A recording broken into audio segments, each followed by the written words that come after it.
who became a dear friend of mine through these various meetings and events. And then she was honored by the Grammy Association. And they asked me if I would be the surprise guest that would sing to her. Wow. We had different artists honoring different people who were receiving this award. So I thought of possible songs I could sing to her, and then I thought, well, I have a book. It's called Civil Rights. I'm actually looking at it right now. African American Struggle for Freedom.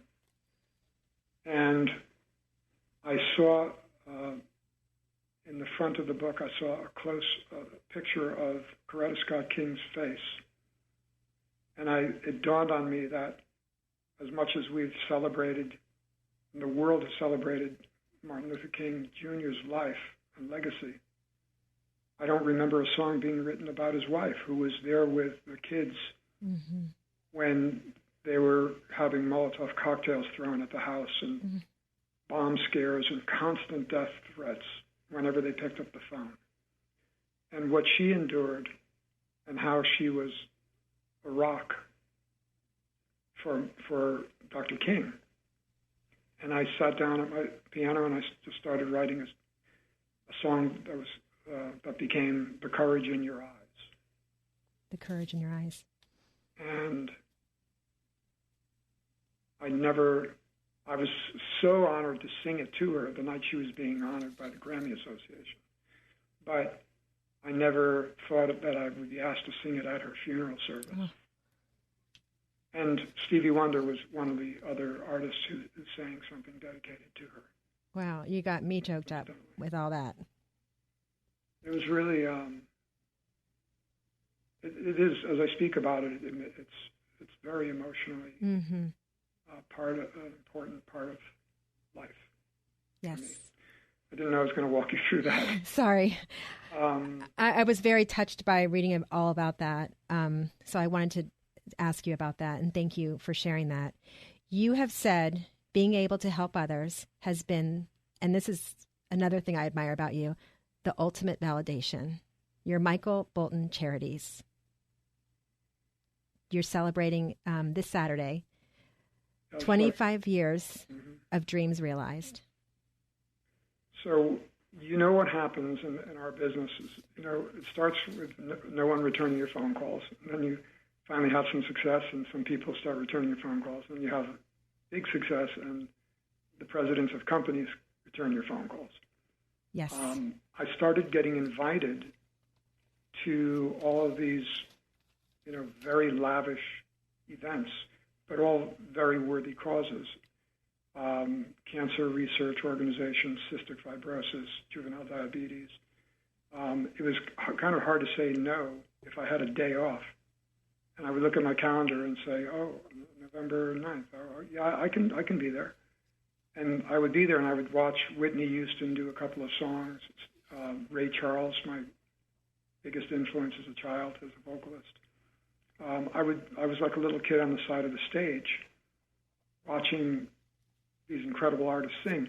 And backstage, I observed that what happens is they build the fundraisers around celebrity, and they're able to get the press there to cover it, to get the word out, and have people become aware of these issues. And they use it to raise money to give to hospitals and scientists and doctors to find cures. And it seemed like, I don't know, it was kind of odd to me that I didn't know that this is what fundraising was about. For a lot of people it is, who you can have show up at your event. But I felt like I should be doing something like this in my home state, in my, as close as possible to where I was born. I started raising money, and people like Andre Agassi showed up, and Pete Sampras and John Courier. So we started doing it around tennis, and we had events in Greenwich and Stamford. And basically, Jackie Smaga, who was the executive director of my foundation, was working at a cancer research organization. She was just leaving. So I asked her if she would look into how I could help struggling families in Connecticut, because I had become an expert on struggling as a family. And I just thought there has to be, a way to reach these people and people in shelters.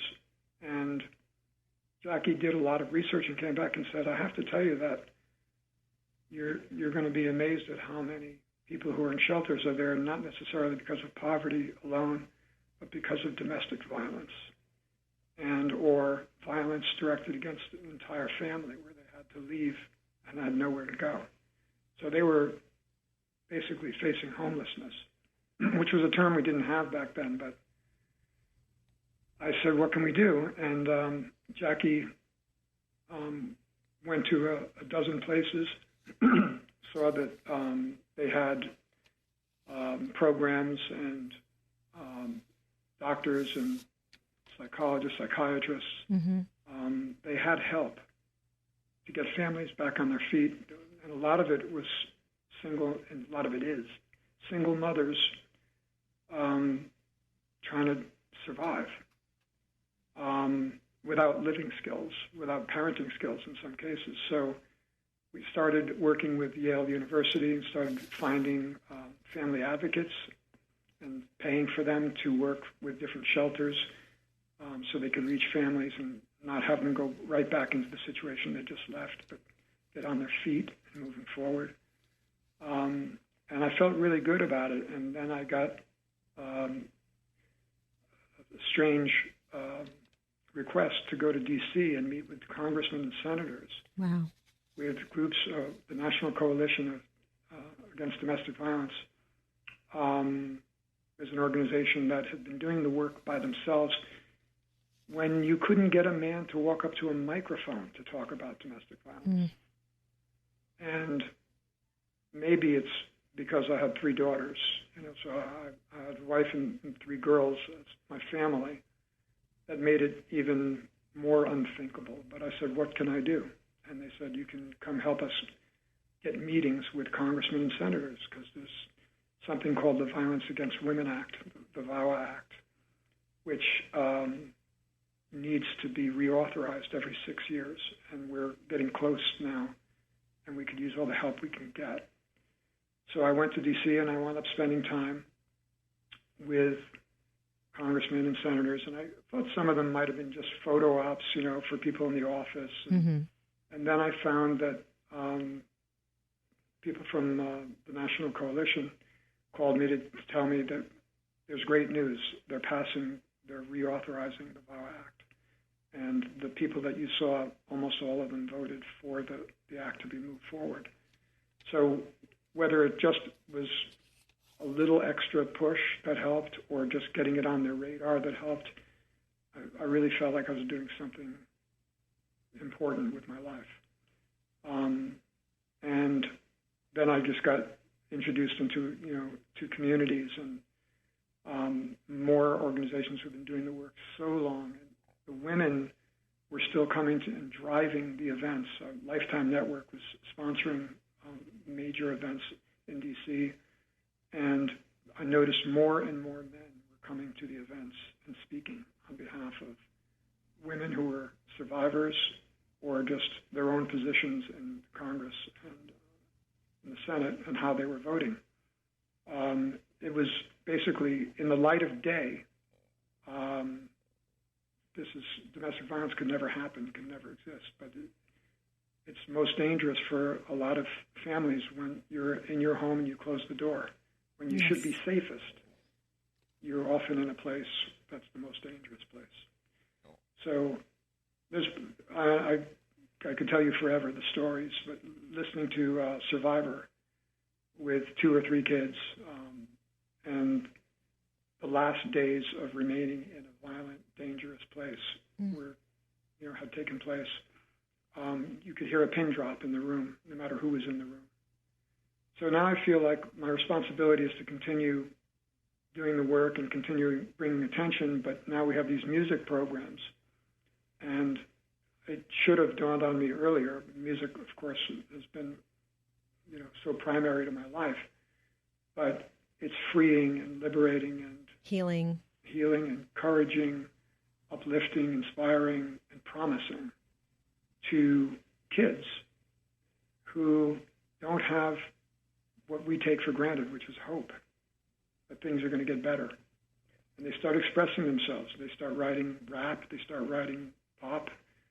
But they're around music, or they're picking up instruments and learning them.